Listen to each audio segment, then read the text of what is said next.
youtube.com/Geek Aloud, Thursday night, 8 p.m. Gaming Enforcement Agency. Second slotting it this evening is Bully. How you doing this evening, my friend?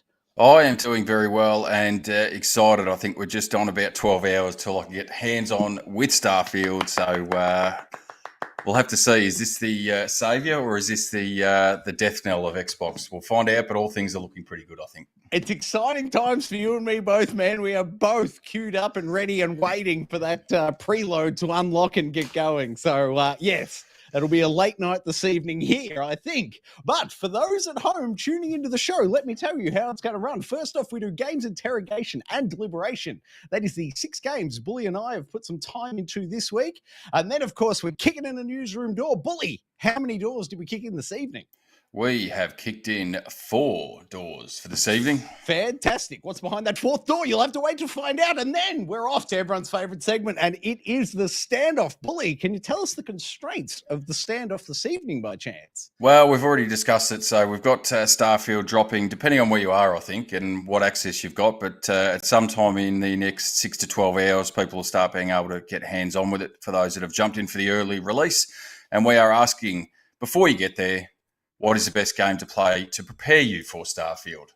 I love it. That's great work. And was it some of our Gaming Enforcement Agency undercover officers that were able to rope in old mate who stole a couple of copies and then was selling them online for 500 yams a piece? Surely that was one of us out there. Well, I'd like to think so, but I did see he has been arrested, so I'm not sure it's worth the little bit of pocket change he's thrown in his bank account there. I think he'll be kicking himself for many years to come over that blunder. But then we come to you, great friends in the audience, for audience integration. And Bully, if possible, I know it's a bit hard with only 2 of us, but if possible, mate, if you could please keep an eye on that YouTube chat, flick up any comments that come through live, which is, of course, an invitation to you viewers out there. Anything you think or feel during the show, please bang in that there YouTube chat. Bully, do you think we'll be able to pull it off this evening with 2 of us? I can, and just keeping with it, I think I'll try and run a theme through the show. So anyone in the audience that is listening wants to jump into those comments, let me know your thoughts or anticipation on Starfield as we roll through some of the other games we've been playing. Boom. To fill our time this week. I love it, mate. Great work. And obviously you can see Unky Dunky is offline there in that their 3rd slot this evening, unfortunately. But kind viewers, I can tell you he will certainly be back next week for one heck of a show, because I know he's gone hands-on with Armored Core. And should Father's Day flip my way, I'll have gone hands-on with Armored Core and Starfield. So a big week ahead there for next week. So look forward to that. But for right now, let's go to games, interrogation, and deliberation. First up this evening is Humankind. Bully, tell us things. Humankind. So it was, I think it was about 12 months ago that it got debuted at an event, and we saw. I was the Keatleys. It may well have been. Yeah, I was quite excited for it. I think it was originally supposed to come out November, December last year, and it was delayed, and then randomly. I knew it was coming to Xbox Game Pass in some way, shape, or form, but randomly just logged on the other day and saw it sitting there along with Age of Empires 4, which was a nice surprise. So downloaded both of them and jumped into Humankind. So you can sort of see on the screen as the actual gameplay comes up, it is very much Civilization style type game where you basically dropped into a randomized world map and basically at the dawn of human civilization. So you've got to sort of explore the area a little bit, work out the best place to put a settlement, and then start from there. And you're going up against other civilizations that you've got to compete with, and some of the. I haven't advanced too far in terms of the different ages, but certainly in the Neolithic age that you do start with, you're fighting up against deer and woolly mammoths and those sort of things while you're trying to struggle and build your civilization. Well, I shouldn't keep using the word civilization because that's. Well, maybe I should, because it's you're humankind, surely. Yes, you're humankind. But the minute you jump into it, it is very much a civilization clone. You've got your cities that you've got to build up. You've got different tiles that have different items or resources attached to them. You uncover the fog of war map by sending out your scouts or your army and sort of uncovering different bits, meeting different civilizations, and then you start trading with them or go to war with them, depending on what you want to do. Can I ask you on that how your diplomatic skills are? I think in the 2 games that I've played, I think I've come across 2, and when you first meet them, they basically just say, all right, well, here's our offer for peace, and what do you want to do? So I just sort of accept it and move on. Although the last time I did that, which I'm not sure if we'll get to it in this gameplay, but certainly towards the end of this, I accepted their treaty and set up an alliance for trade, and the next move, one of their armies just killed me. So, wow, betrayal. Yeah, I know, and which was funny because the move before I was about to attack them, and I thought, no, we've just made an alliance. Well, I'll skirt around their borders, and they jumped the border and got me. So, if you have played any of those Civilization games, it's as I said, very much a clone, very much in the same mold. It does seem to have a little bit more of a not so much a story, but a bit of a narration to it as you're sort of going through. So. As you start off, it sort of explains how humans came to be in a quick minute or so clip, and then as you start advancing through the ages, it'll say, right, well, who do you want to model yourself after, and you could choose from, a lot of ancient civilizations. The Egyptians is the one I chose. So when you choose them, it then gives you a little clip of the Egyptian civilization and that sort of thing. So do your units then walk like an Egyptian? Well, I don't know. I'll have to zoom in a bit more and see how they go. But it actually predetermines, unlike civilization. So in civilization, it doesn't really matter what civilization, I keep using this word, civilization you have. You can build whatever monuments or great wonders of any of the different civilizations. Again, I'm gonna keep repeating this word unless it's I can come up with mate. something We're on else. board. Just run with it. So you can basically pick whatever you want to build. Whereas in this one, so if you pick the Egyptians like I did, your wonder is you can only build the pyramids at this stage. So I don't know whether as the more you explore and maybe you take over or go to war with other leaders and start learning some of those things, whether you would learn their wonders that you can build as well. I haven't really got that far into it, but maybe if your diplomacy gets up enough, you can trade them for the blueprints or something. Well, I'll have to get in first next time. Yeah. I'll just jump them before we can get to until we can get to the diplomacy. And obviously playing it on the Xbox, so it's in general terms, and I think the last Civilization, which was 6, came to the consoles, but in general terms, those sort of games are generally PC-based games. Now, having said that, in terms of the control scheme, it actually works pretty well on the Xbox. So it gives you shortcuts for, LB plus up or left, right, down on the D-pad will bring up various menus. You can cycle through your units by pushing the LB, RB button, so you're not having to maneuver a cursor over the map like you would in the PC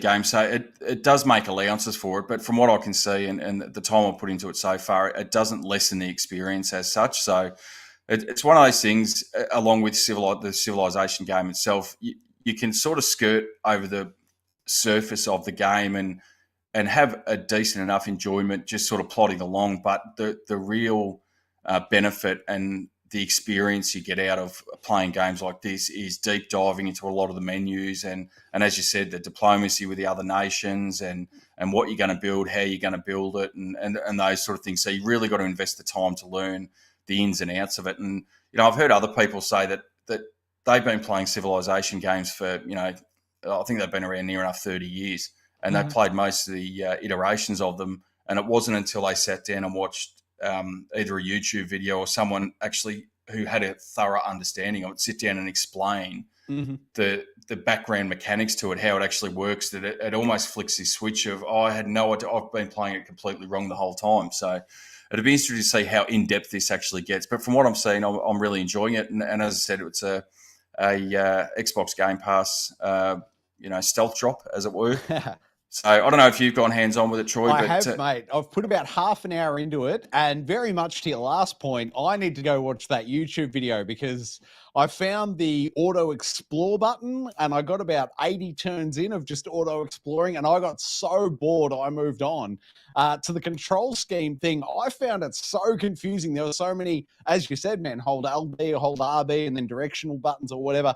I was just totally lost mechanically and I just sat there thinking, man, I wonder if this is the one where I need to plug in a keyboard and mouse to really get into it, because I found the control scheme quite a barrier to entry. But it sounds like you may have solved it for me and I just need to go find the right video on YouTube to understand it.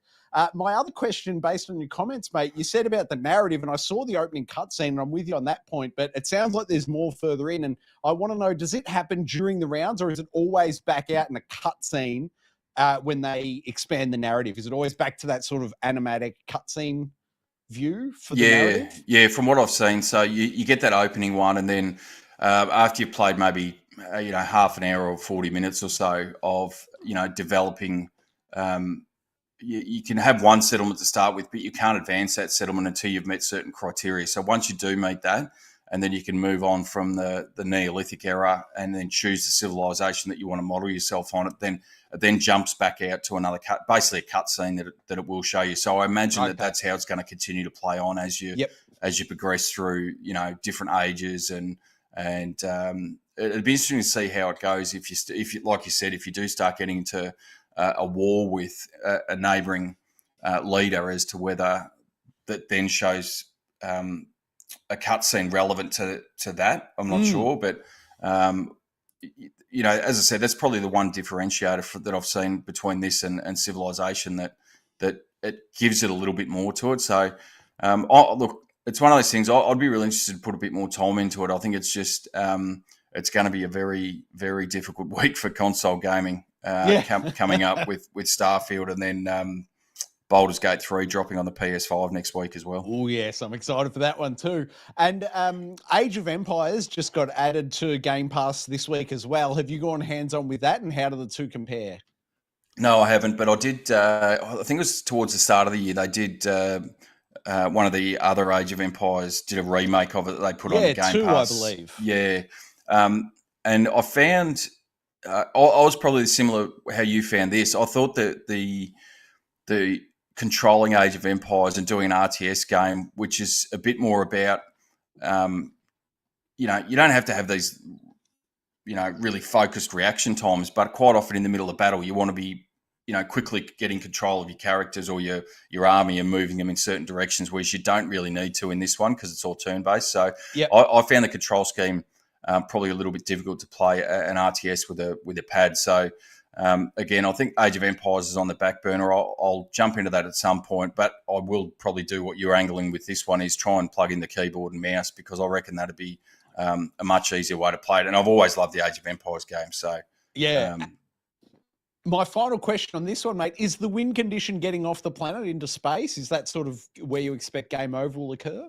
Well, I'd imagine it'd be fairly similar to Civilization. So you've got various win scenarios. One is technological advance and then getting into space. One is basically taking over the whole world, so destroying each other civilization and taking them over.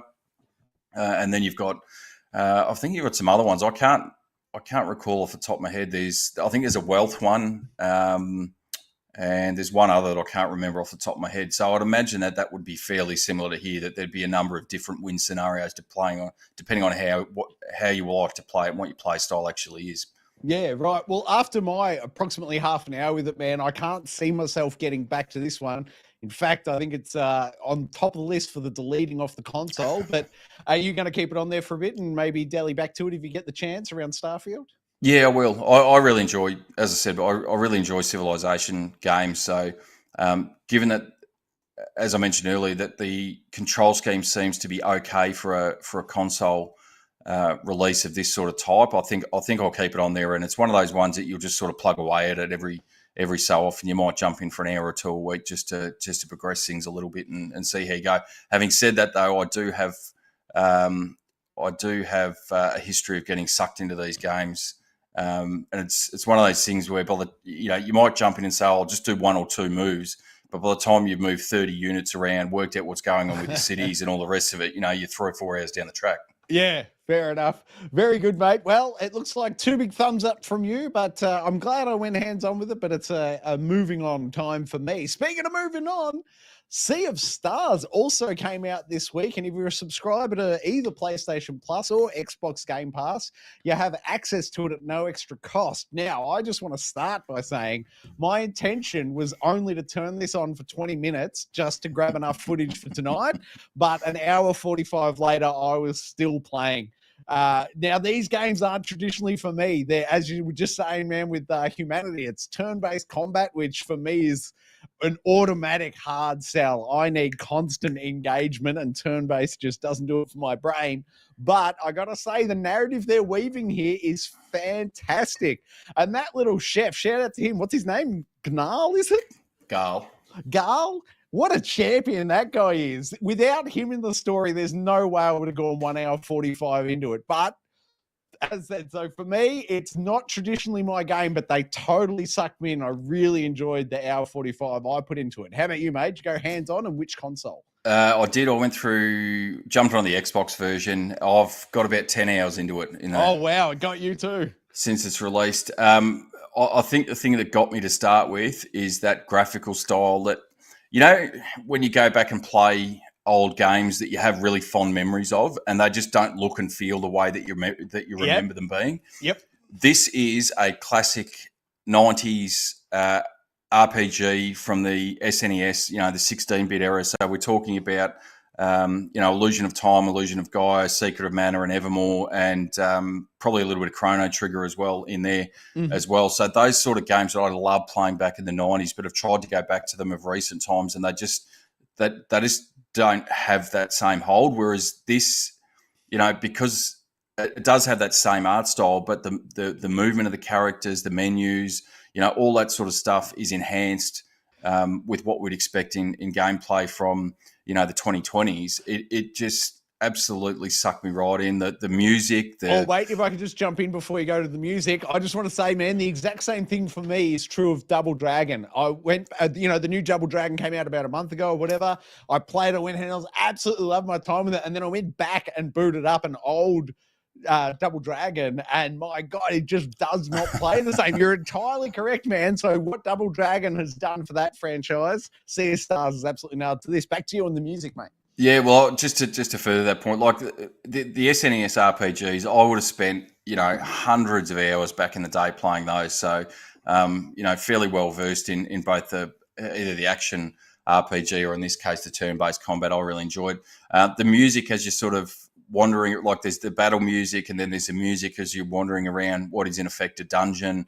It just you don't notice it for large parts of it, but when you actually occasionally just get it out as you're concentrating on a battle, you'll hear, oh, there's and then you start listening to the music and you go, oh wow, this is fantastic. On screen right now, that first big boss battle's got quite the musical score. It grabbed me then. Yeah, and you can see even with that first boss on screen, it looks amazing, and even the character models, like they remind. That is how I remember an NES RPG looking. That character model with the bobbing and the weaving and the hair sort of rustling in the non-existent wind and that sort of thing.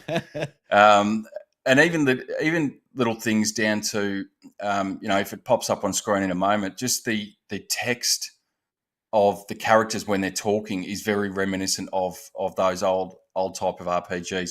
I've really enjoyed it. The story's fantastic. I really like the battle. It's quite. I find it, despite the fact that it is turn-based, it's actually quite engaging because it's not just a matter of selecting attack or a magical ability. There's timing aspects in as well. So if you attack at the right time, or if you push the attack button at the right time, it'll in effect double your attack.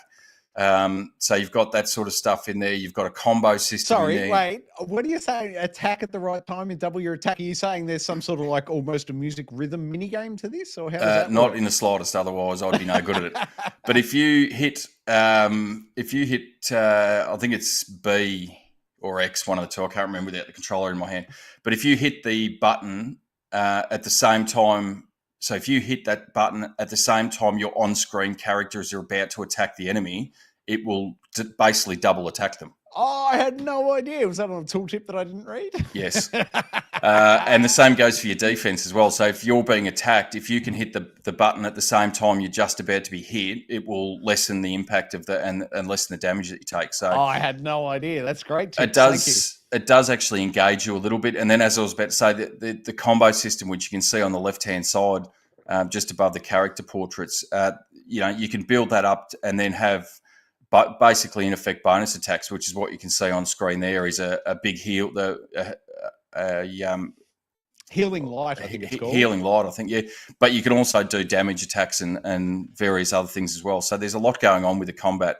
And then on top of that, there's something quite interesting that I've never seen, and I'm not sure if we'll see it on the screen with this particular boss, but above some of the enemies' heads will be some blocks with, there you go, you can see the two moons above it. So that indicates a particular attack that one of your characters can do. And if you use that same attack that marries up with those boxes above the enemy's head, it will stop them doing their big damage moves or their heal moves or whatever it is, and it will also push their turn back as well. Nice. So if you, as I said, there's a lot going on with the combat, but having said all that, don't let it overwhelm you. It's not something that you sit there, scratching your head thinking, oh, what's going on? Where am I doing? Hang on, where am I up to? What's going on? It actually flows quite well. And I can confirm, if you ignore it entirely, you can still play it just fine.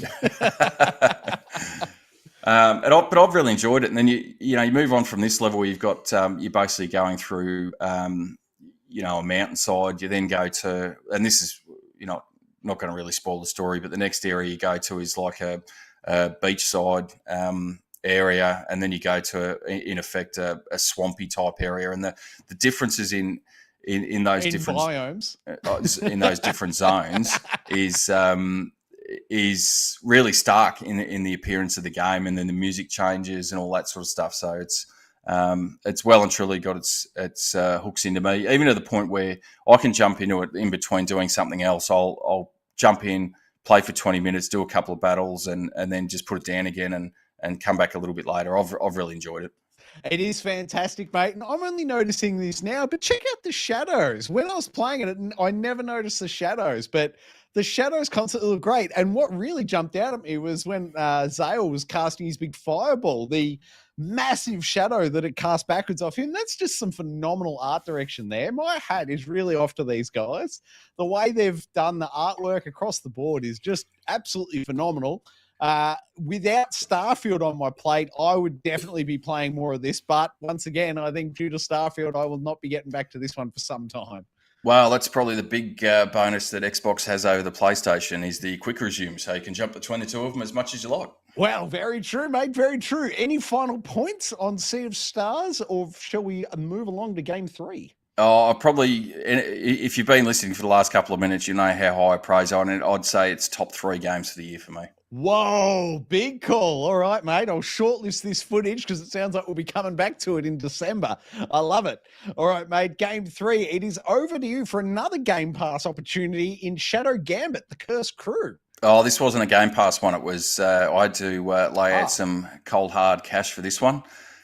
Which is probably a bit of a shame because before I jump into the game, the developers announced during the week that they are pulling the pin from game development. So these guys also did Commandos and I love Commandos or Desperados. Oh, I don't know which one, man, but I love that Commandos. Was it 2 HD remake that was in Game Pass over Christie? Yeah, so they've announced that they're pulling the pin. So as it turns out, it was probably not a great move on their behalf just to drop it into the wild a couple of weeks before they closed shop. It probably would have been beneficial for them to drop it onto Game Pass and at least get some of their cash back from it. But in terms of the game, it's actually it's pretty much the same as that Commandos game, just set in a pirate setting with different islands that you travel to. So you take control of a number of different characters, and you can sort of see there.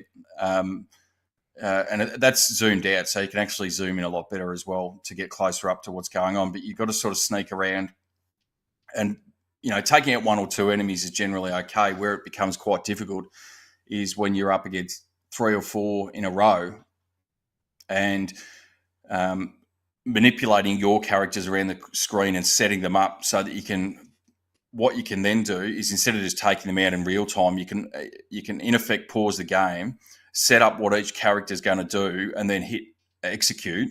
And each of the characters that you've set up to do whatever, this one will go to this area and this one will go to this area. And then once they're both there, then they'll move forward and attack the enemy. So you can attack from all different angles. So it does give you some good strategy in it. And luckily, there is a quick save feature and it reminds you of it quite frequently. So it's obviously it's fairly critical to the gameplay, because quite often you'll come across a group of enemies, you'll save it, you'll go, how do I?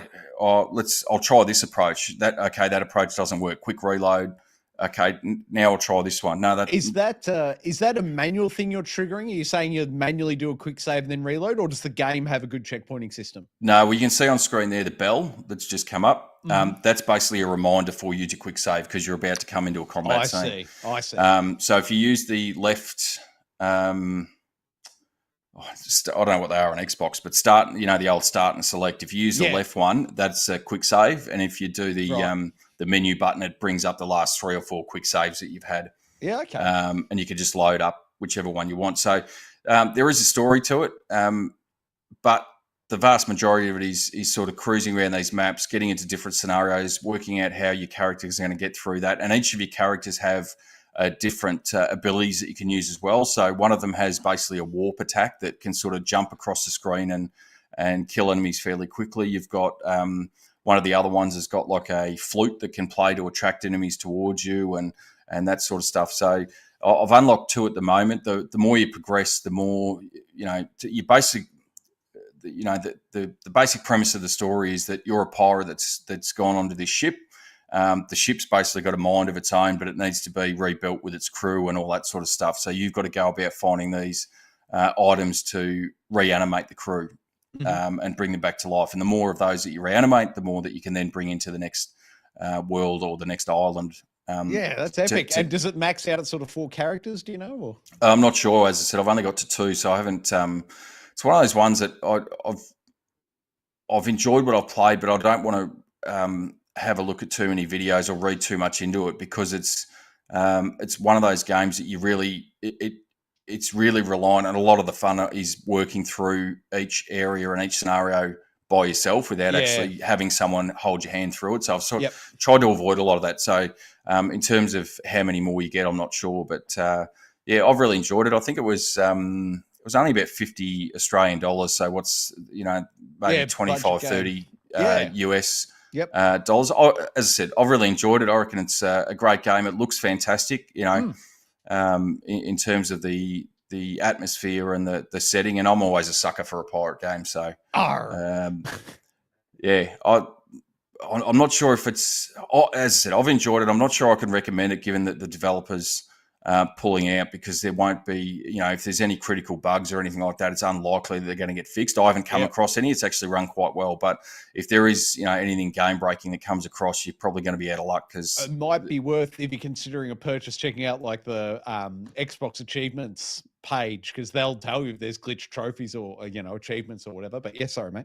Yeah. Otherwise, I really enjoy it, and again, I have to thank Unky, because I think this is one of the new releases from a couple of weeks ago that I saw sitting there and go, that actually looks all right. And then by the end of the show, I'd bought it and was playing it not long after we wrapped up. So, I've enjoyed it. But it might be one of those things, and I mentioned it before, it might actually be worth, if you're interested in it, just holding off a little bit, because there's every chance that it will come to a Game Pass or a PS Plus environment, given that they're probably, as I said, they're pulling the pin. They're probably trying to... they're probably at this stage going to want to try and recoup their costs as best they can, I guess.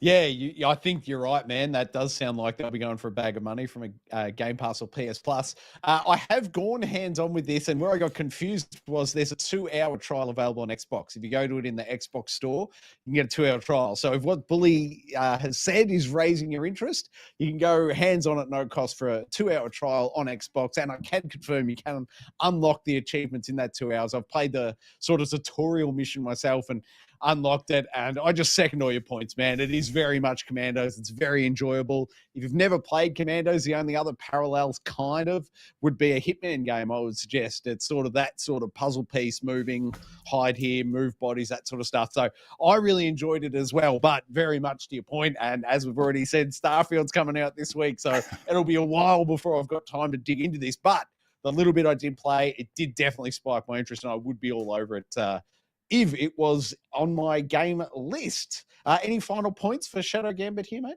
No, that's it. Let's move on. Very good. I love it. But it does sound like at least one thumb up from you, maybe 1.5. Yeah, I am enjoying it. Nice. All right, then.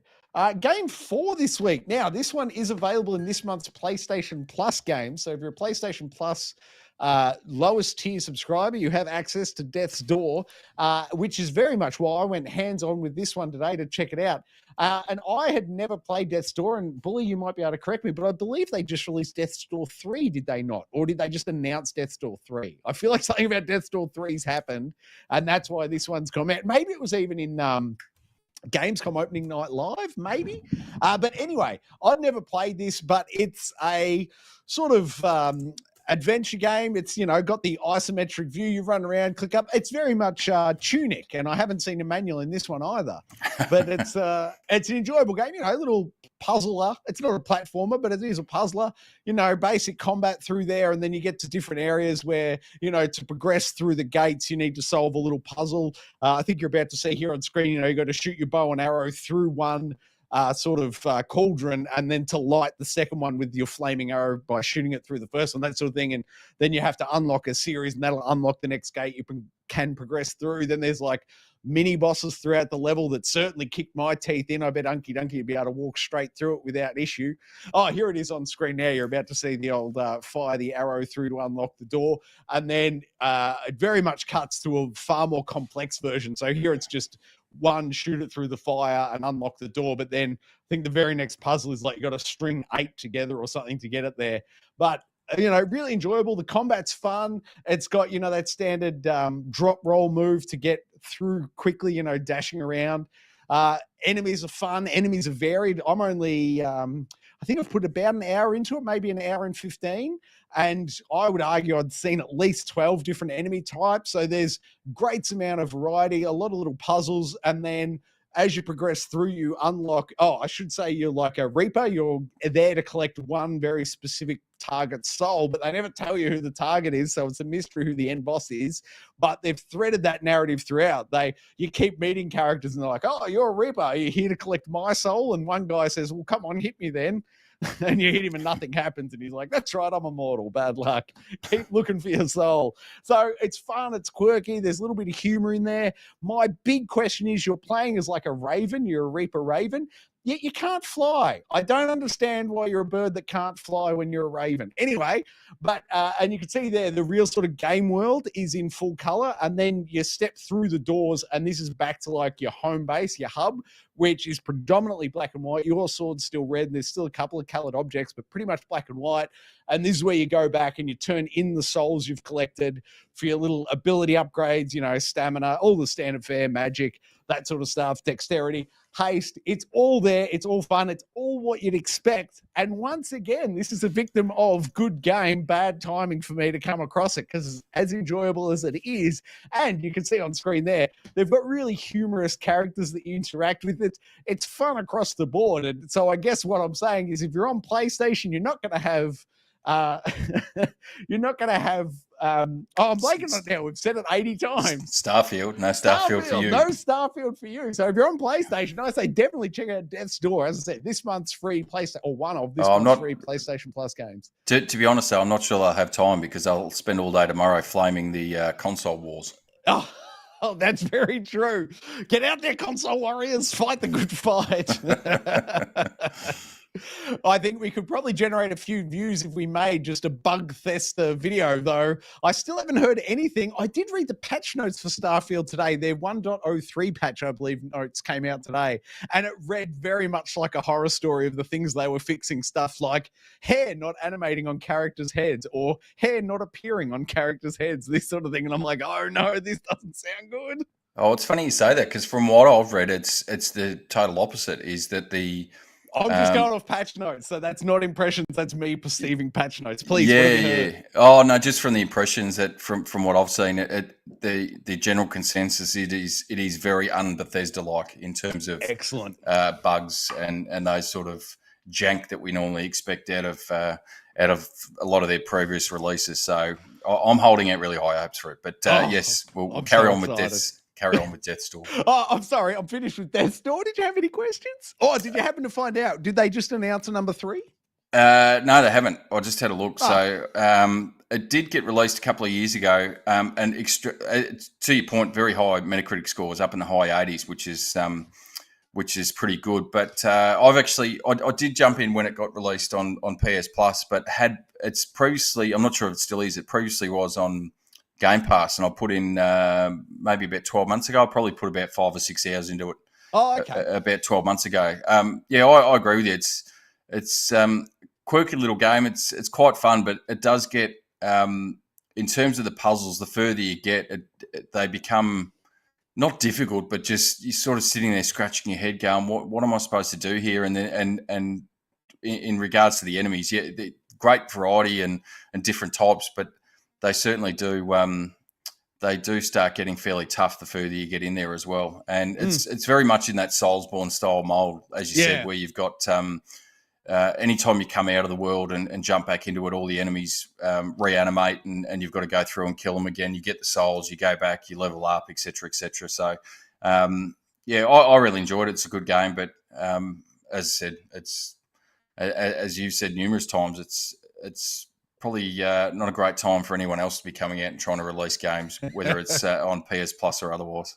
Indeed. But for me, 2 big thumbs up to Death's Door. I love it, and I'm going to have to go research later as to why I was so sure they just announced number 3. Clearly, I'm wrong. All right, Bully, over to you, mate, for your Tales of Arise journal entry. What's been happening for you? Yeah, so I spoke about this one a couple of weeks ago, how much I was enjoying it. I think at the time I was about 20, 25 odd hours into it. I've punched through to about 45 to 50 and finished the main story. Oh, wow. High praise. And then, well, I suppose this is probably praise for me, is that I ran credits on the end of the story. I had a look at the trophies. There's no way I'm going to platinum this thing. It is, I think I finished. Let me guess, 7 times you got to finish it. No, you only need to finish the story once. Okay. You finish the story. I think I was about level 52 or 53. To get the platinum trophy, you need to be at level 100. Oh, that's a big investment. That's it. I don't think it's going to take as long as, essentially doubling the time to get to level 100, because you can get, different cook. You can basically cook in the game, which gives you different benefits, and one of them, once you unlock the recipe, gives you a pretty decent XP boost as you're battling enemies. And there's also some different armor suits that you can get that will boost your XP as well. But it's still, I would be suggesting another 20 to 25 hours to knock out those extra 40 or 45 levels to get you up there. I'm not sure I have the patience for that. But what I was going to say is, despite that fact, and after having rolled the credits on it, I jumped back into it and did some more of the side quests and some of the big monster hunts and that sort of stuff for probably another 5 or 6 hours. That's how much I was enjoying the game, and it's high praise. I love it. It's probably the first real Tales game that I've gotten into in a large degree, and couldn't rate it more highly enough. It's a terrific JRPG. It's got everything that you could want. It's got fantastic enemy battles and magic and all the stuff that you normally expect. Plus, I think I mentioned it when we spoke a couple of weeks ago, is that the storytelling method as well, and they've got various ways of doing that.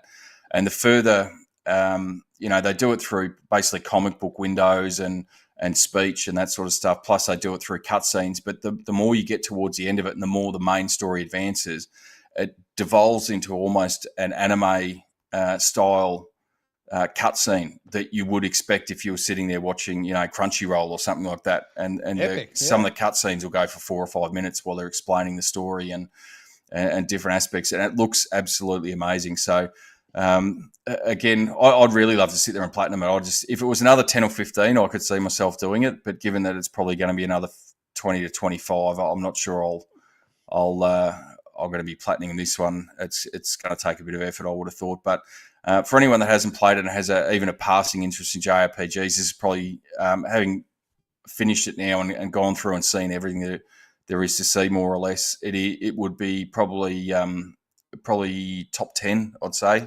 Epic. RPGs of all time for me, and that's Nice. That's out of hundreds and hundreds that I've played. So That's great, man.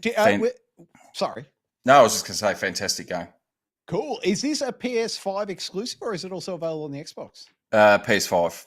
Well, PS5 there you go. only, If you're not getting Starfield tomorrow and you're in PlayStation Land, Billy says to get Tales of Arise. It was out a couple of years ago. You probably get it on the cheap too. Nice. And I think you mentioned Final Fantasy, or maybe you just had me thinking about Final Fantasy, but it prompted a memory, mate. I've got to recommend to you the Game Developers Notebook podcast, which I shout out so frequently on the show. It's such a great show, but they're one that just came out like 3 days ago. They did an interview with the actor who played the lead in Final Fantasy 16. I don't know his character name, I'm sorry, but whoever the lead bloke is, they interviewed him, and he's an English bloke, and his voice is phenomenal. I would listen to him read the phone book.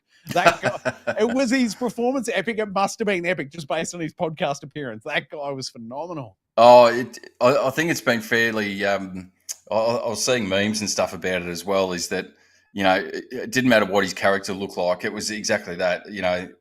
You could have my children just based on the sound of his voice. Amazing voice. That guy needs to be in just about every goddamn game I ever play. I just fell in love with his voice instantly. That was that fantastic interview. He talks about, his early childhood and his career and how he got to where he is. It's an hour listen or 50 minutes, but gosh darn, if you're a gamer, go listen to that podcast. That is just a phenomenal insight into the world of voice acting in video games. I absolutely loved it. Any final points on Tales of Arise before we move on to games? No, the only thing I was going to say is maybe Nolan North might be shaking at his boots given the reception old mate's got for his Final Fantasy voice. Oh, my God. He might have a bit to worry about because Nolan North's pretty much at everything. Well, he was up until a few years ago. I feel like he went very quiet in the last couple. Had it lost it? Oh, that interview, like I had zero interest in Final Fantasy 16. It was sitting at I'll get to it one day kind of tier. But after that interview, I'm like, man, I'm going to have to play it before Game of the Year for the discussions because that dude is just a phenomenal actor. Anyway, that is it for Game 5. Let's move on to Game 6, and this is going to be the world's quickest. This is just me. Oh, I've lost Bully. Hold on. This is just me doing a shout-out. Well, I won't even put you on screen, Bully, because this is going to be so quick. This is just me doing a shout-out to anybody who is yet to play Rocket League. You've got to go hands-on with Rocket League. I absolutely love it. I've been putting so much time into it. I've almost got the entire season. I think we've got another 6 days of the current Battle Pass. See, look at that goal. I've got 6 days. That was me. I've got 6 days left and only 2 of the challenges left, and then I've got every challenger season. I am so in love with Rocket League. This game's had me since, what did it come out in 2015? And so we're 7-8 years past the launch date, but I am still playing this game on a damn near bi-daily basis. I love me some Rocket League, and we would love anybody else to join the G.E.A. League. It's open. Come and join us and let's have some fun. But that'll do it for that. Let's kick in a newsroom door, shall we? Well, look, Bully, you're back on screen. My apologies, mate. There's one that slipped through to the keeper there on that last one, and I apologize. But story 1 is on screen this evening, and what can you tell us, Bully? Oh, well, I have to apologize. Yeah, I did slip out because, Rocket League, I just moved on. Oh, you ran off to install it, don't you? Not quite. Although I will be running off to install this as soon as it's available.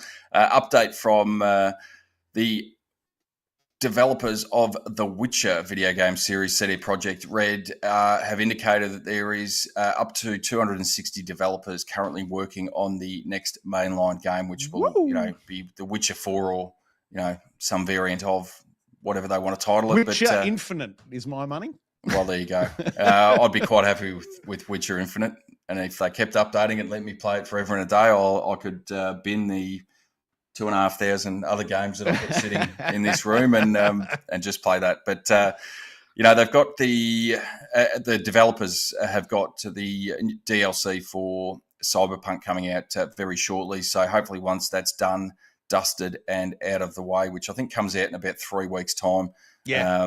They can go full head on into the new Witcher game, which it's funny you say that Witcher Infinite, because the mail that I've been hearing and from what I've read is that it's the start of a new trilogy. So it'll be interesting to see the storyline and how that sort of develops when compared to the previous Witcher games, whether they do sort of soft reset or reboot on the franchise and then start up a new story arc from there, or whether they progress on from the last one but have a new story arc that just follows on from the previous three. But how much did we love, Blood and Wine and what was the other one? Stone something? The 2 DLCs for The Witcher 3, both phenomenal, top tier. And oh God, I'm stretching the memory bank here, but what were they, like 20 hours a piece? Something like this? Blood and Wine, I think, was that was long enough to be a standalone game in itself and probably bettered most a fair few RPGs itself. I think it was about 30, 35 hours long. Yeah, this is what I'm saying. So The Witcher 4, in my mind, could just be the platform and just give us a whole, another 20-hour or 30-hour story every 12 months or something. That's all I need.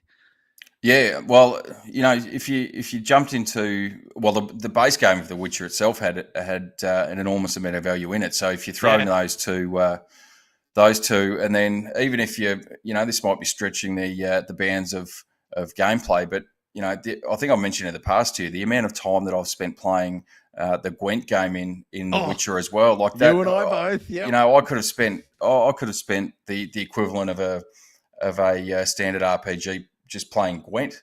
In and of itself. So you get those 3 big things on top of the base game, and it's just the value for money. And I still remember when it was released, they before we got the story DLC from CD Projekt Red, they actually, over a space of about 3 or 4 weeks, they just kept dropping these nuggets of DLC, every 2 or 3 days, and it might be different armor or,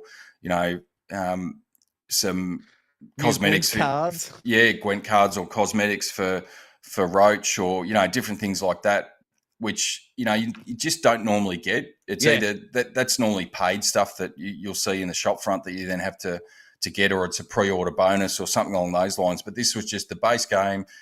We want to thank you for buying the base game and showing your support of us, and we're just going to give you some free stuff as a thank you, which there's not a lot of developers in this day and age that you'd see doing that. No, IO Interactive are the only other ones that come to mind that are that forthcoming and that generous with their content. So good on the European developers. I absolutely love it. The one thing I'll note on here, man, is that the 300-strong team that are currently working on Phantom Liberty, the fascinating thing here, to my mind, is that Phantom Liberty is the last DLC for Cyberpunk because they're sunsetting the Red engine. That's their internal game engine that they've developed. And the new Witcher game, Witcher 4, is being developed in Epic's engine, which I'm blanking on. Is that Unreal? Yeah. Unreal 5, I think. Yeah. So the Unreal 5 engine. So my question is, are the 300-strong development team who all know the Red engine able to walk straight into learning Epic's engine, the Unreal engine? Or are they going to just cut 300 jobs and then have to employ, another couple of hundred Unreal developers? I'm not sure, because I don't know if you remember a couple of months ago or maybe a month ago, they cut 90 game developers out of CD Projekt Red, talking about aligning future projects and everything.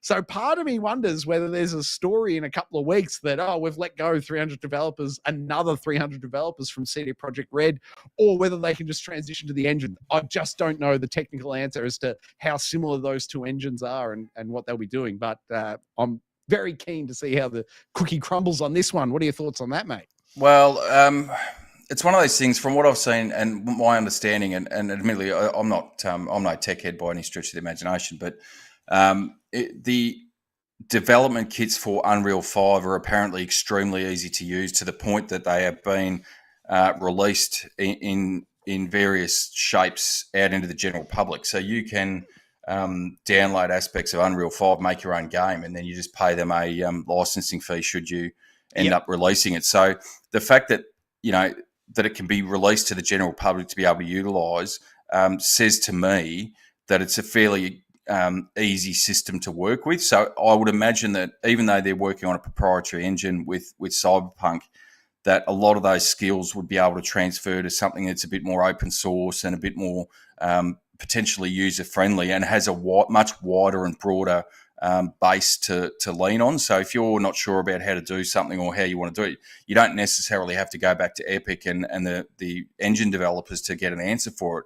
You can go to another developer and say, hey, we're trying to do this. Have you've done a similar game in the past. How did you get this particular design aspect or this asset into the game, and how did you do that? So I'm probably leaning the other way, that I'd imagine that it's quite transferable across to Unreal 5. Now, that's not to say that there won't be some shedding of staff, because it's picked up pretty well since its release, and I think it's still.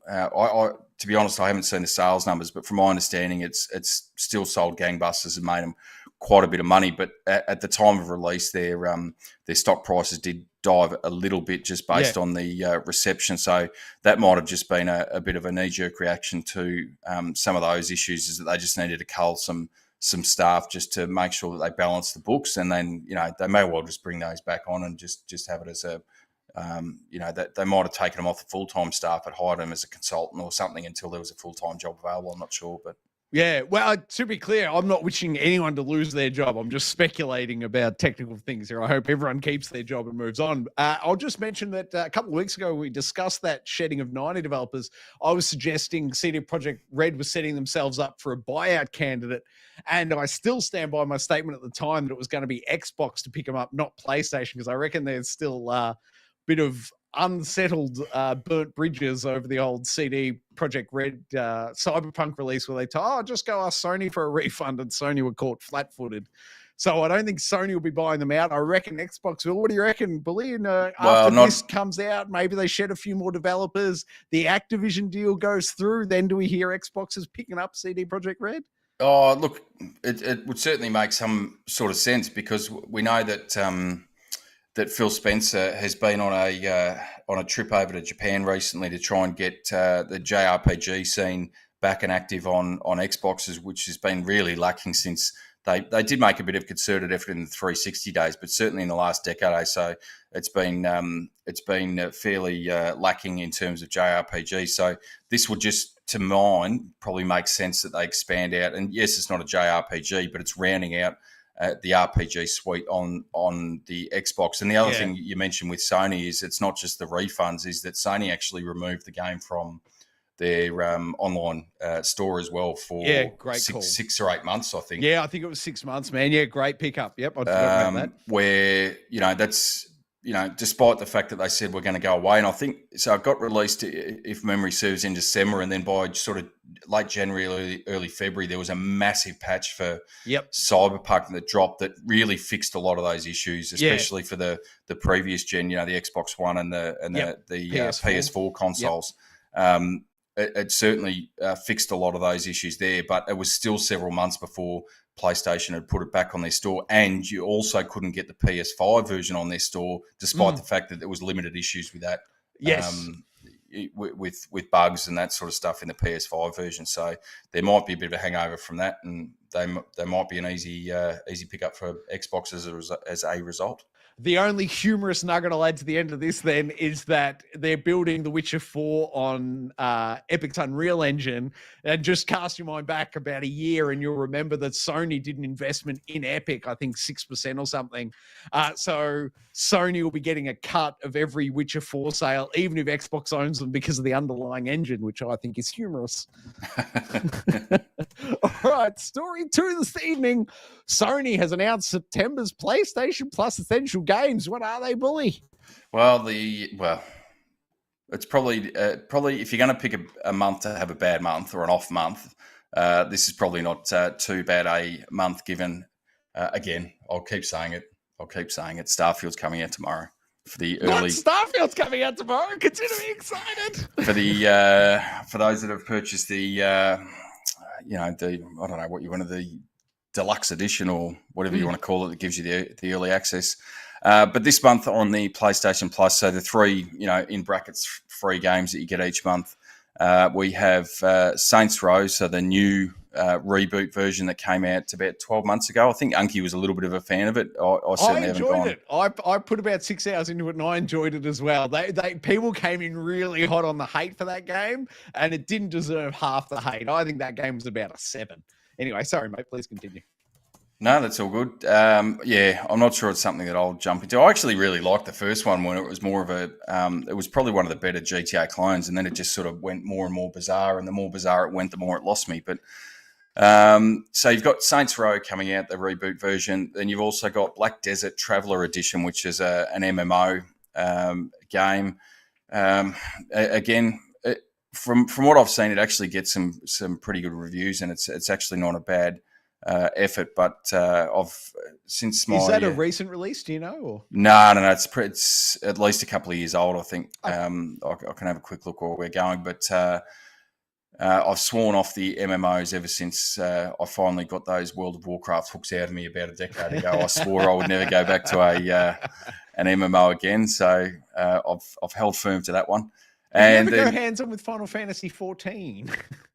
No, for that exact reason. I reckon that one's got you sized up and ready, Billy. Just walk on into that trap.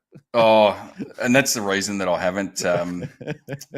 That's the reason that I have never got into that, because I know it would get the hooks into me pretty quickly. So Black Desert Online is released in Korea 2014 on PC, okay. Yep. Europe and North America 2016, and then onto the Xbox and PlayStation 4 in 2019. So fairly old-ish game there, which is funny because at the it was Gamescom last week, wasn't it? It was, yeah. They did show, I think it was Crimson Desert, which is a follow-up to this, but not an MMO. It was a single-player game, so which will be interesting.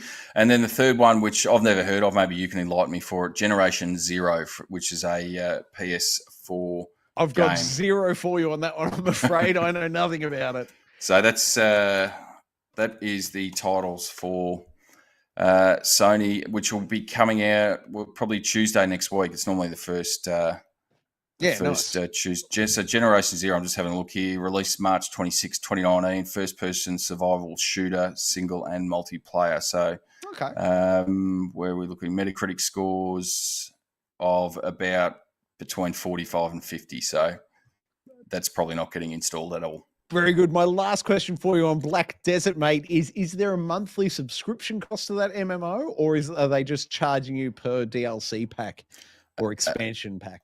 Yeah, I'm not sure. I haven't really looked into it, but I'll tell you what, you look at that and find me an answer, and while you do, I will introduce story 3 this week is we're sticking with Sony. Sony are raising the price of PlayStation Plus by up to 35%.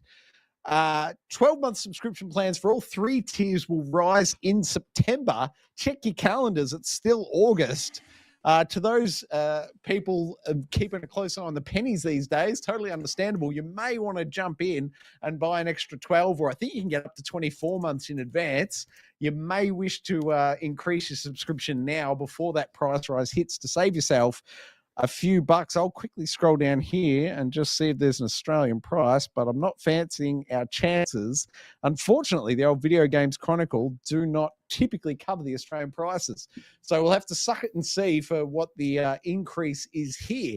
But Bully, I did see for the top tier for the Australian version, it's gone up from 154 to about 195. Holy bejesus, I will not be staying up at that top tier, I'll tell you that much. Are you going to go ahead and pre-purchase some extra time before the price hike, mate? Yeah, I think I will. But to be fair, I sort of look at it and go, well, it's near enough $200. I sort of break it down as to where am I getting the value. So to me, that's 2 full price games for the year. Yeah. Yep. Now I fully understand, especially with the current climate, that there's people that would look at that and go, well, that's pretty much the entire gaming budget I have for the year. But the way I look at it is that the amount of gameplay that you're getting, and admittedly you don't get to choose what games get dropped on there and what's put up each month and what's taken away, but the actual value for money in terms of a time proposition, I think is still pretty good, even at near enough $200 a year. That I still get, even though I go out and buy most of my games and spend. Don't tell my wife this significant amount of money.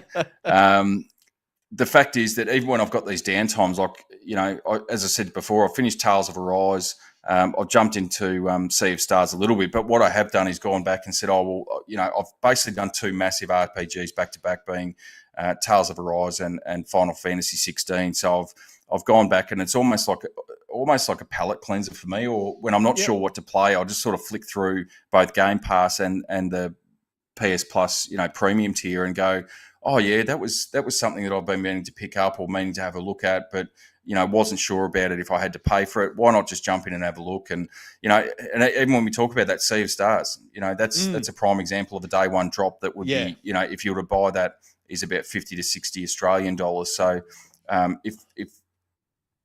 if nothing else, you buy that game, that's basically a third of the price that you're paying for the service for the year. So I still think personally it's value for money, but I can thoroughly understand where some people look at it and go, I just can't justify that expense anymore. And it'd be interesting to see. I know Xbox popped their price up, probably but nowhere near as much for Game Pass, but certainly up a little bit. I think it was 12% comes to mind. Yeah, so for me, it's interesting in the fact that is the back and forth between Sony and Microsoft, is that starting to bite the bottom dollar a little bit, where they have to put it up because they're basically going tit for tat trying to compete with each other on what games they can get on their service and all that sort of stuff. And obviously Microsoft's got the Activision Blizzard purchase to go through and all that sort of stuff. So whether it's just not so much a race to the bottom, but just a race to try and get things on there to get people to sub to it. It's just biting that bottom line, trying to get so many offerings, and whether as a result of that we actually see not only the price increase, but we see a bit of an easing back on the amount of games that are going onto each of the servers, just to try and cut costs in that aspect as well. Yeah, fair points, man. Let me ask you this. Looking backwards, would you say the past 12 months of PlayStation Plus highest tier versus Xbox Game Pass Ultimate, the Xbox Game Pass highest tier? If you could only pick one, where do you think the better value lies? I suppose it depends where your gameplay is. So if you're wanting some more day one games, day one releases, Game Pass is your option. Now, people are going to make an argument against that and say, well, have a look at their last, couple of day one releases, and we're looking at you, Redfall, which was quite terrible. But by the same token, we're about to get Starfield, which from all indications, as I mentioned before, is getting some pretty decent feedback initially, even though the reviews haven't dropped to my knowledge. So you've got that option. But if you're new to the PlayStation world, or you're just coming back after a long period of time, then that's certainly the other way to look at it. Is you can back capture a lot of those games that you might have missed in the previous gen, or even earlier games back in the PS1, PS2 era that they're dropping as well. So it depends where you're at and what your gameplay habits are like, and what type of games you like. But I think that's probably going to change in another couple of months when the Activision deal goes through as well, because once we start seeing the Activision, especially those games start dropping on a Game Pass, and admittedly there'll be some of the older Call of Duties and the like to start with, but once you start progressing forward and you're getting, it won't be this year, but maybe next year's Call of Duty as a day and date release on Game Pass, but if you were to get it on PlayStation, you have to stump up 100 plus Australian, or 70 or 80 US dollars to play it. Quite clearly, if that's where your gaming interests lie, then that's much more of a value proposition for me. Yeah, very much. And I don't know if you recall the story from a week or two ago, but they were saying that since they turned back on the servers for what was like 2009 and 2012's Call of Duty, that the sales for the backwards compatible on Xbox went through the roof for those two games. So there's clearly still such a high demand, even for the back catalog of Call of Duty. So when the Activision deal goes through, and presumably they put all those titles into Game Pass, that is going to be such a win for Xbox. Well, it's funny you mentioned that, because I thought I did see a bit of that, and I went and grabbed some of the old Xbox 360 games and threw them in. And World at War still works. I jumped into that and I thought, oh, well, okay, we'll see. Was World at War, what was that, 2013 maybe? World at War was 2009. Oh, wow. Okay, yep. So I thought I'll throw that in, have a look, and see if there is actually people in there playing it. Well, I can tell you the lobby that I got into, there was about 400 people in it. It took me under 30 seconds to get into a game. Phenomenal. There was no lag. The one bonus that I actually saw is, and having gone back and played, I think the last Black Ops game was 4. That I had put a bit of time into that and then jump back and just have a look. That was just rife with hackers and cheaters and all the rest of it. And I thought, oh, well, how are you going to go with a 15-year-old game? It was one of the most enjoyable online experiences I've played in a long time. Oh wow, that's great. You had none of that. Everyone was pretty with some of the chat you could hear. Everyone was keen to get into it. The gameplay itself is a lot slower paced than the Modern Warfare that we got last year and the more modern Call of Duties. And I actually I sat there for probably 2 or 3 hours and played through, maybe 10 or 12 games and actually really enjoyed it. It was actually quite a good experience going back to those older Call of Duty games. Fantastic. You've just given me an idea for a little mini series we could run, mate. When presumably they flick the switch and they all appear in the back catalogue, do we want to do a let's play, like a half-hour session of each of the Call of Duty games that are still online? How does that tickle your fancies? Oh, I'd be happy to. As I said, I enjoyed it. I enjoyed it probably more than the last time I went and played Modern Warfare 2, which I still play from time to time, but actually enjoyed the older one more. Yeah, that's great. And well, with the new reporting features for the voice chat miscommunications and abuse and stuff, it might have even make those old games more enjoyable, because I remember back in the day getting on those, it was a real horror show. You really just had to turn off voice chat. But they've done a lot to fix that community, so it'll be fascinating to go back and play it now. But story for this evening, Bully, tell me things, please. Story 4. So, again, one of the more anticipated games coming up for the consoles did release about a month ago for the PC, but Baldur's Gate 3.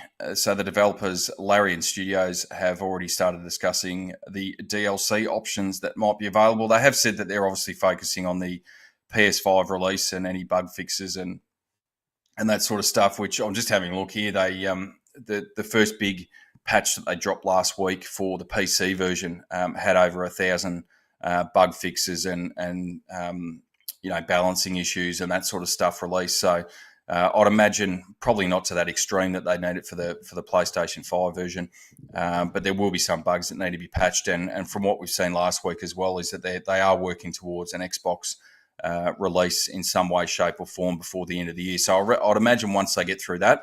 And it's released on all those major consoles that we will be looking into some DLC for that, because it certainly has. I shouldn't say it's been a surprise hit, but it's one of those games that with RPGs that they can almost be a bit hit and miss with audiences, and they might garner some really good positive critical feedback, but that doesn't often translate into big sales numbers. So it's quite interesting that appears to be the case for Baldur's Gate 3. Yeah, fascinating stuff, man. And do you recall, was there a story when this game sort of hit its main release recently that the developers came out and said they were really happy and the story capped off and there was no need for DLC? Do I recall that accurately? I'll take your word for that one, but I suppose that's one of the things is that with RPGs, and I think back to the biggest example of that being Mass Effect 3, is that there is always going to be a certain element of people that are not going to be happy the way things, wind up, or the character arcs finish, or the story finishes, or whatever it is. I've always a mind of, the developers have obviously spent years and years in this world and fleshing it out and building it. And I was just sort of look at it and go, for better or for worse, that was their vision. That's what they decided that the story arc should be and the end game should be. And you either accept it and enjoy it for what it is, or you say, okay, that wasn't to my taste, and you move on. Now, I'm not really a big fan of criticising, people's work, especially when, a game like this, you're probably looking, I know it's been in early development for probably 2 years, and so that you'd imagine that development on would be stretching back at least 6-7 years to get it up to this state. So you're really critiquing someone that's put a huge amount of time into games like this and writing the story for it. Now, that's not to say that some additional story content or some side content, or what, as we were talking about before with The Witcher, some big extra content on the side isn't always welcome. But just leave the story for what it is and accept it. I say. Absolutely. Believe me, I'm not knocking them in any way. I actually love the fact that they were happy with where they left it. And then they're saying, you know what? There's enough audience interest. We're going to double down and do some DLC. I think that's the best of all. And very much to your point about Mass Effect 3, I would rather the developer make the call, hey, we've got another story we want to tell. Here's some DLC, as opposed to, oh, geez, there's all this fan backlash. We better go back and change what we said. No. So I love this. I'm keen to go hands-on with Baldur's Gate 3, but I think there's another game coming out this week that might just tie me up for a little bit. So it'll be a while maybe before I get to Baldur's Gate 3, even though it does come out. Did you say in the next week as well on PS5? Yeah, so I think it's September 6th for the PS5 that you can get the early access to it on the 3rd of September if you get the digital deluxe edition, which I think is Australian dollars, about $20 extra on the base version. Again, much like the quick access feature or quick resume feature for the Xbox, the bonus is I'll be playing Starfield on the Xbox and have Baldur's Gate on the PS5, so I can just switch AV inputs and flick across to my heart's content. Nice, mate. Oh, you haven't gone with my studio layout and you don't have two big monitors next to them so you can dual fist one controller each side? Look, I'll probably stretch the friendship with my wife as to the setup in this lounge room as it is. What, you're not going to steal her monitor? I'd love to have another TV sitting next to that one. I don't think it's going to wash it at this stage, though. Very good. All right, then, let's move along to Game Informer's list of games that are coming out this week. Bully, go for it, my friend. It's on screen. So we've got Crossfire Sierra Squad, PlayStation VR 2. I never played the original Crossfire, Troy. I'm not sure if you did, but certainly it's good to see some new VR 2 titles coming through. Yeah, I put about 10, maybe 12 hours into the first Crossfire and really enjoyed it. If memory serves, I want to say I'm pretty confident that it supported the gun for the PS1. I don't recall its name, but hold on a second. One sec. I know it did come out with Farpoint. Wasn't it the game that it came with, Farpoint? Well, you get your... This jobby right here. It supported this gun, and I absolutely love the way this gun functioned and worked. So I'm so sure, I'm 90% sure that it was Crossfire, the original, that supported this gun beautifully. And it was an absolute thing of joy to play. Now, I know there's no backwards compatibility. Come on, Sony, pull your thumb out for the old controllers. But if they released, the PS2 version of this gun for a shooter, I would be all about it. Oh, and what's the shooter we were playing, mate? I'm blanking on its name now, but the zombie shooter in PSVR 2. But that would also support that gun or a modern equivalent of that gun really well. So I don't think the PlayStation VR 2's got much life left in it, unfortunately. But if it did, I would love a new controller to come out, and I would love to go hands-on with Crossfire Sierra Squad. Well, as I said, it is good to see that he's getting something out. The next up on August 29th, so a couple of days ago, was Goodbye Volcano High, which garnered a little bit of interest when it was released or the trailer was released a couple of years ago. That seems to have died off. I remember you being high on this game. You were keen for it, weren't you? Yeah, it just seems that it got delayed, and then, slowly I've waned and lost interest. And again, it's just released at an absolutely terrible time. I would have thought if you delayed it this long, delay it another couple of weeks. Yep. Do yourself a favour. Don't let it drop 2 days before or a couple of days before Starfield. Starfield? What? So we got that one. Samba de Amigo Party Central on the Switch. That'll be a miss for me. Sea of Stars, which you've already spoken about, came out on August 29th as well. That's getting some fantastic Metacritic reviews up into the low 90s at this stage, I think. Under the Waves, which I don't know too much about, come out on August 29th as well. Sounds like one I'd have to hold my breath for, so I might go hands off. Somerville, again, not sure with this one, but PlayStation 4 and 5 came out today, August 31st. That was an Xbox exclusive for 6 months and available day one in Game Pass, and it is the third game. The first one was... Inside, and then, or was Inside the second one? It was Limbo, then yes. Inside, and then Somerville. It's the same developers, same type of game. Oh, there you go. And then we've got Trine 5, A Clockwork Conspiracy on all the platforms out today as well. I love the Trine series. I've never really got into it. I think I got the first one and just for whatever reason didn't capture me, so I haven't gone and really played any of the other ones. I can tell you can play it all without reading any tooltips or manuals. It's a phenomenal game. Well, it should be right up your alley then. And then finally, we've got 30XX on the Stinky Switch coming out on September 1st, and that's the game releases for this week, thanks to a Game Informer. Very good. And I haven't gone hands-on with 30XX, but it was certainly available in Xbox Game Pass up to a week ago. I assume it's still in there. So if 30XX is, the cover art looks very, what's his name? Mega Man to me. Man. If you're a Mega Man fan, maybe, and you've got an Xbox, I think for no additional cost, if you're an Xbox Game Pass subscriber, you could go hands-on and check it out. Leave us a comment if we should do an install on the channel. As you said, though, Bully, that is it for the news. It is time for everyone's favorite segment. Who fight? This week, Bully, what are the constraints? Remind us again, isn't there a game coming out this week? Oh, well, I just went through the new game releases. I don't know what you're talking about, Troy. For those of us who are sucked in to Starfield and are paying for the early release, 5 days early, we'll be jumping into that. Well, I certainly will be first thing tomorrow, but it's probably a bit late now, but to prepare us for Starfield, if you are going to wait until the 6th of September. Or maybe you're a PlayStation player and you've got to wait 12 months until the exclusivity window ends. Sorry, continue. Well, yeah, well, you'd be waiting a long time for that window to close.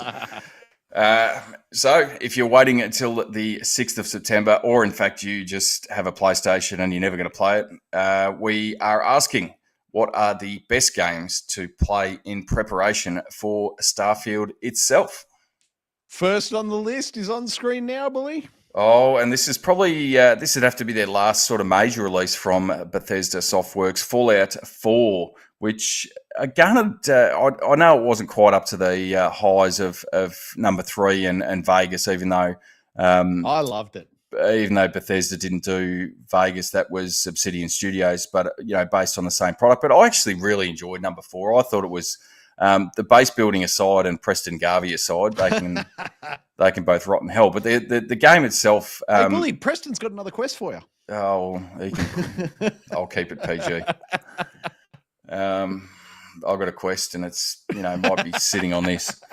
I really enjoyed it. I thought that the world was really fleshed out. You had big open areas that you could, that were sort of, that nuclear wasteland style that you got in Fallout 3, but then you also had the remains of the city of Boston and some of the outlying suburban areas and that sort of stuff. I really enjoyed it for what it was. Yes, it had a little bit of Bethesda jank and a few bugs in it. There was nothing game breaking for me, but I would have put over 100 hours into it. And then we talk about the DLC. Some of the DLC they released for this was fantastic as well. Sorry, I can't hear you. Wait a minute. That's right. I got the Fallout 4 power armor head jobby there. Bully, check that out, would you? Look at it. It works a treat. I absolutely love Fallout. I think that game is phenomenal, and I've left my glasses elsewhere. Quick shout out, Bully. Sorry, I had to take my cans off to get the old helmet on. You may have mentioned it. I've totally misplaced my glasses. That's unfortunate. Well, that's right. Well, you look for them, but I was just talking about the DLC, Troy, and my apologies. And how how fleshed out some of that was as well. You had the Nuka-Cola factory. No, it wasn't the factory. It was the carnival. It was a theme park, wasn't it? Theme park type thing. And then you had I can't remember the name of it, where you went to that. There was another island that you went to that was just like completely had this really dark storyline and. Was that Far Harbour, maybe? Far Harbour, that's the one. Yeah, really dark storyline. There was no daylight. It was, perpetually dark and stormy. And, in terms of the support for it, I really love it. And I, like most people, was extremely disappointed when 76 came out and it wasn't a continuation of the single-player experience. Yeah, I agree with you completely. I've misplaced my glasses entirely. We're going to have to go without. If my boys are watching this, I apologise. I know how much they hate it when I don't wear my glasses. They think I look all kinds of weird, and I apologise. My big shout-out to Fallout 4 is, I don't know if you ever went hands-on with the VR version. As far as I know, it only ever came to PC. I don't think that one came out on PS4, but the best part about Fallout 4 in VR on PC, Bully, do you remember right at the start, you come out of the vault and you go back into your house, and then on the wall is it's behind glass and you can't get into it, it's like one of the high-end guns in the game. From memory, it was like a laser cannon of some sort. Yeah. In the VR version, you could lean into the cabinet, grab the gun, put it in your inventory, and lean back out and have it unlocked from the very start of the game, which was an absolute joy. And I love it when games get breaking in that sort of fashion. I thought it was brilliant. Nice. Phenomenal game. If you ever get the chance to go hands-on, Fallout 4 in VR, to me, an absolute high watermark. I loved it. It was all sorts of excellent. But what is Entrant 2 this evening, Bully? Entrant 2, and we briefly mentioned it before, but the Mass Effect series and BioWare at their finest, along with some of the Dragon Age games as well, but certainly the branching storyline, although it amounted to not a lot by the end of number 3, as we mentioned before, but the branching storyline, you had different characters in your crew that could live or die depending on the decisions that you made, and the story that branched over 3 massive games, and the world and the environment and the storytelling that they put together for the Mass Effect series was certainly fantastic. It certainly, we did have Andromeda, disappointingly, 4 or 5 years later, that didn't quite hit the mark, but the original... Hit the mark? I didn't pass the 2-hour mark. Well, apparently it's actually been patched up and it's not bad now, but it's one of those things that I think it just sort of came and went and got the ire of most fans that never really went back to it. But the original trilogy is, in my opinion, one of the high watermarks in video game storytelling. Shout out to number 2, and I'm blanking on his name now, but it was one of the best, Hollywood actors come into video games. The Smoking Man. Who was his the voice actor? It's the guy from the president from the West Wing, really famous actor, done a lot of stuff. That bloke, he was just on screen. I cannot remember his gosh darn name though.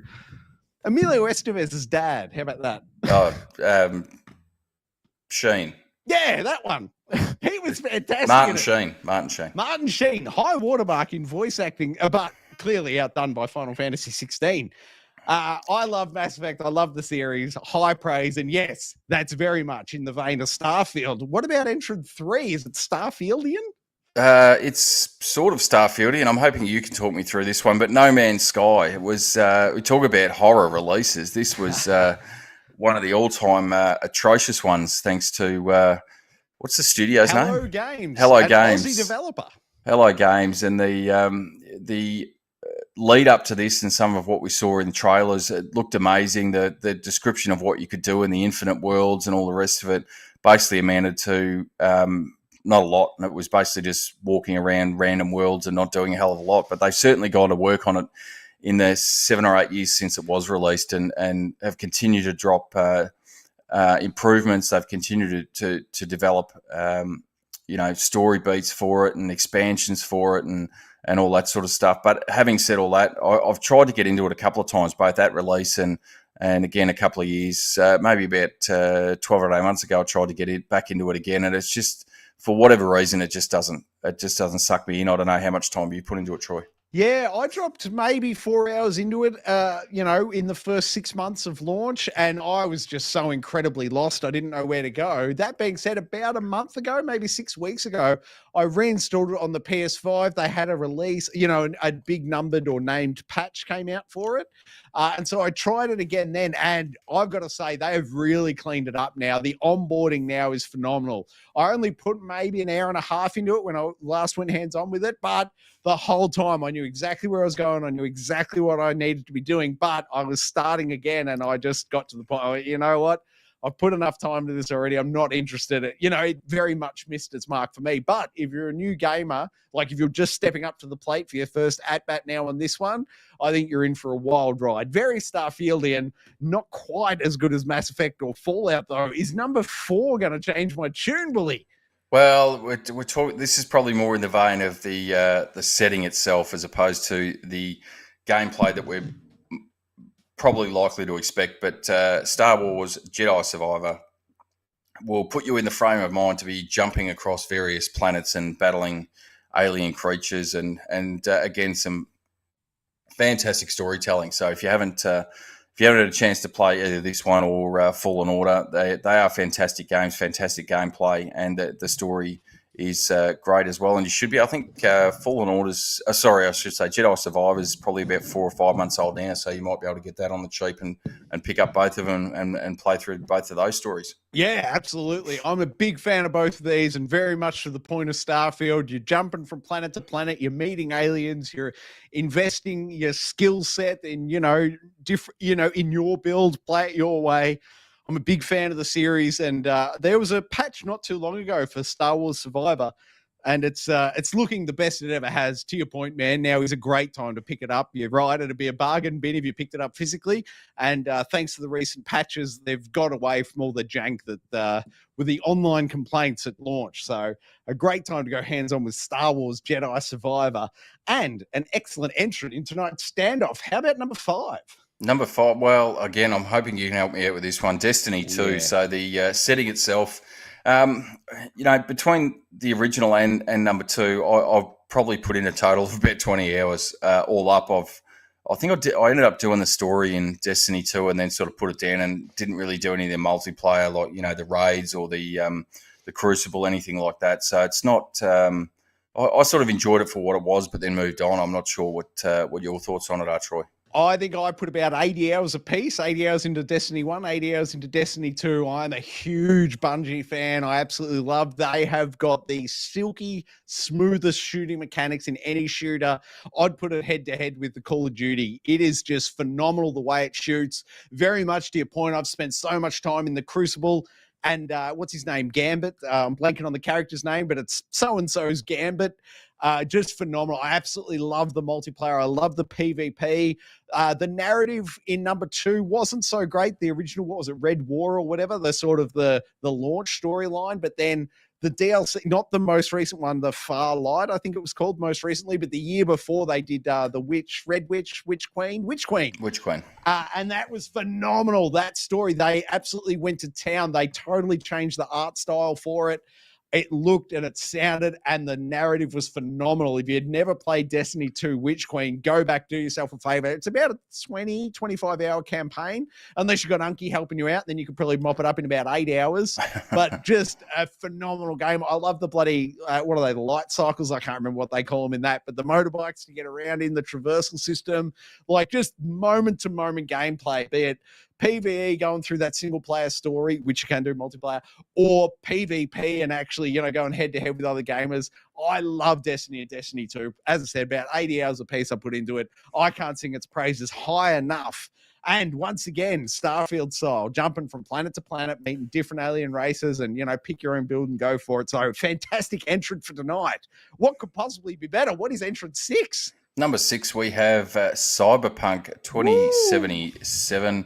And it's probably less of that planet hopping Starfield style gameplay, but it certainly is that futuristic style world and city that they set you up in with, the different. I keep thinking the word mechanics, but it's the cybernetics. Cybernetics is what I'm after. The cybernetics that you can and the implants that you can put into your body to increase your skill set, and certainly does have that sci-fi aspect to it in that respect. I think we've gotten a bit of an internet hiccup there from Bully, so I'll pick it up. And maybe got 3 or 4 hours into it each time. Sorry, mate, we had a drop out and then you came back at double speed, so whatever you said in the last 10 seconds, please repeat it. No, I was just going to say, I think you and Unky both sing its praises, and certainly Unky does. I think I've tried to play it 3 or 4 times and only got 2 or 3 hours into it each time. For whatever reason, I just cannot get into it. I personally just love the cybernetic hacking in this, that contagion that you can throw out, and it just virus hops from person to person, implant to implant. You go, after you're a few hours in, you've really upped your cybernetics. You drop that contagion and you can just see numbers, damage hits going off all throughout the map, and they've got no idea where you are. Man, I love that mechanic.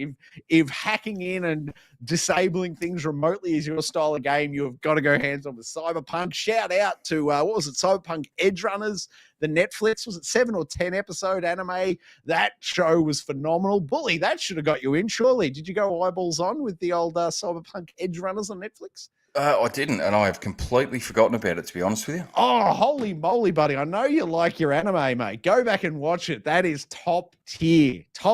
And if that doesn't get you excited for Cyberpunk, nothing will. I absolutely love it. Any game with Keanu Reeves, massive 2 big thumbs up. I'm a huge fan of him. I can't wait for Phantom Liberty to come out. Is it the 9th of next month, I believe? No, 28th or 29th, I think. It's on screen now, 26th of the 9th. There it is. There you go. Phantom Liberty, and geez, that font so reminds me of Metal Gear. Metal Gear, thank you, Metal Gear Solid. What's going on there, Bully? Is there some sort of tie-in? Speculate away, sir. Oh, I've got nothing to speculate on. I haven't played enough of it to know if there could possibly be a tie into it. Well, we haven't heard a lot from Kojima recently. No, he's working on Death Stranding too, isn't he? I was gonna wildly speculate some sort of collaboration, but I retract said speculation. I'm a huge Cyberpunk fan. I'm not sure it quite stands up to the others for a Starfield comparison, but holy moly, shout out to that game. It's phenomenal. What is Entrant 7, Bully?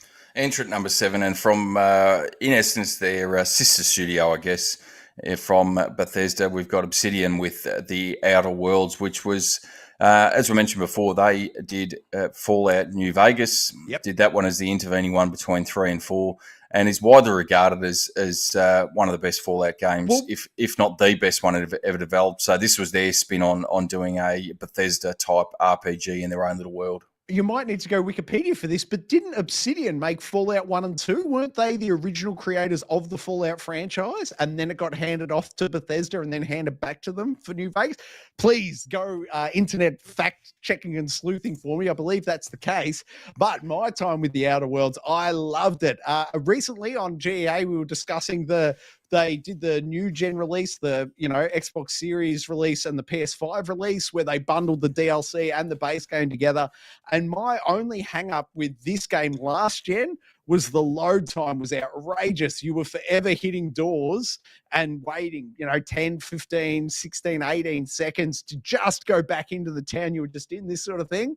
And it was almost to the point of being unplayable for me. But fortunately, the new gen release, the PS5 release, the Xbox Series release, they've cut that load time down to about 4 seconds. So it's not an issue anymore. There's never been a better time to go hands-on with Outer Worlds. And on the Starfield tick, you are jumping planet to planet. You're meeting new races, RPG all the way. Spend your skill points. I absolutely love it. Bully, how did the Obsidian Entertainment and my memory go with those guys? Well, I would like to check, but I think we might have to work through this last little bit. My browser's just about died, so we might be on some very borrowed time here. Very good. We did have the dropouts from you earlier. So let's very quickly go back over the list and then sing out when we've hit your winner. First entrant was Fallout 4, of course. But well, you can stop right there. That's where we're stopping. Bully, I back you 100%, my friend. I back you 100%. Unanimous consent. Fallout 4, by far the best thing to wet your whistle on before you go hands-on with Starfield in about 6 hours if you've pre-ordered and you're an Xbox yet. Fallout 4, unanimous consent. A winner is you this evening for the Standoff, and thank you very much. So, Bully, that brings us to the final segment, which is audience integration. What has been happening in that there YouTube chat? Well, as I said, the browser's just about dropped out, but I do recall Sean Games being in there, so thanks for jumping in. Was asking if any of us or either of us are excited to see the new Five Nights at Freddy's movie that comes out. I think he said in October. My boys are red hot on that one, Sean. They can't wait, so I'll certainly be going to see it. Well, I don't think I've ever seen anything Five Nights at Freddy's related, so that's probably well outside of my wheelhouse. Bully, if you ever find yourself in America going to a Chuck E. Cheese and then imagine a horror game in there, you'll be on point. Well, this time next month I will be in the US of A, so we'll have to check it out. And this just shows how out of touch I am with current cinema releases. I said, "How's the new TMNT movie going?" And he just, well, that doesn't come out for another week. So I got no idea what's going on out there. I'll just sit in my own little bubble and and that bubble's about to get even smaller with Starfield. What was it? I think is Starfield coming out tomorrow? It is. It's coming out tomorrow. We better wrap this up and make sure all our pre-installs are loaded and ready to go. Bully, hats off to you. So a fantastic effort tonight, mate. Thank you for coming along and playing, and thank you for supplying the footage as I ran out of time today, my friend. No, that's all good. I think the footage for next week should be pretty simple because games 1, 2, 3, 4, 5, 6, 7, 8, 9, and 10 will be Starfield. Starfield, Unky Dunky's definitely back next week. Bully, will you be in attendance to discuss Starfield and if we played anything else? Well, if you could drag me away from Starfield, I'll be here to discuss Starfield.